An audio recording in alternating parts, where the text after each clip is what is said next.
sai a gaishe kuma zan kwarai yan fadar shi mai sai. Kowa shi mai sai a gaishe kuma zan kwarai yan fadar shi mai sai. Kowa shi mai sai amana ta haɗa mu gashi yau waka ce na kawo. A gaishe kuma zan kwarai yan fadar shi mai sai gida mai tari na baiwa. Kowa shi mai sai zakari na buga tambarin ku gayuna ba ku yawa.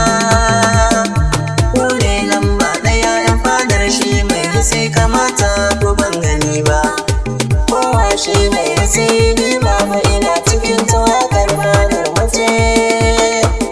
Su kora na dokawa ga kowa shi mai sai junan karbu mace. Kauna ta dama duka kowata karawa majuyari marmace. Fadar shi mai sai Allah ya marmu tare. Kowa shi mai sai washin wa zai ya da ku zai yaro to ba ta karko. Ku ne a gaban su dole kun zarce makiyan ku aure a kai yi wa baiko. Mene ma zai yi samu in har rana ya jure sakon waka na ɗauko. Zai kai ta gari na wasa ma fadar mace. Kowa shi mai sai amana ta kai da duba gayan masu na da wanka. Ina na ta fitowa ne hannu ya kare na san ku na gaskiya. Kowa shi mai sai kamar mu ni ban gani ba. Ko mai fada lokacin sayo mu ne ake ta tamu Allah mu yi godiya.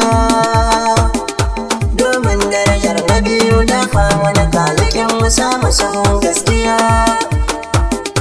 Kare mu shirin magauta mu yi nisa da wajen su Allah kai ne daya.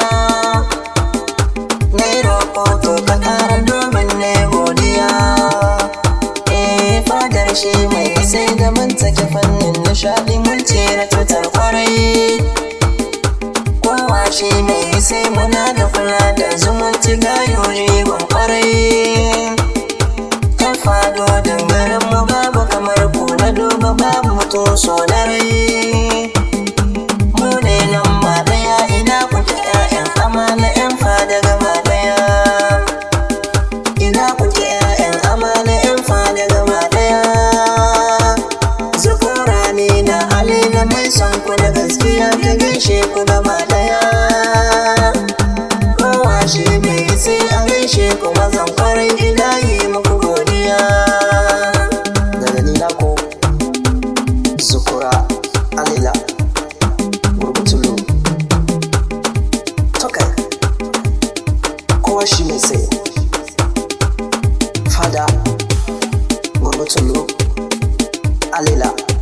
Mai neman ƙarin bayani zai iya tuntuɓa ta ga lamba kamar haka: +225 01 02 38 86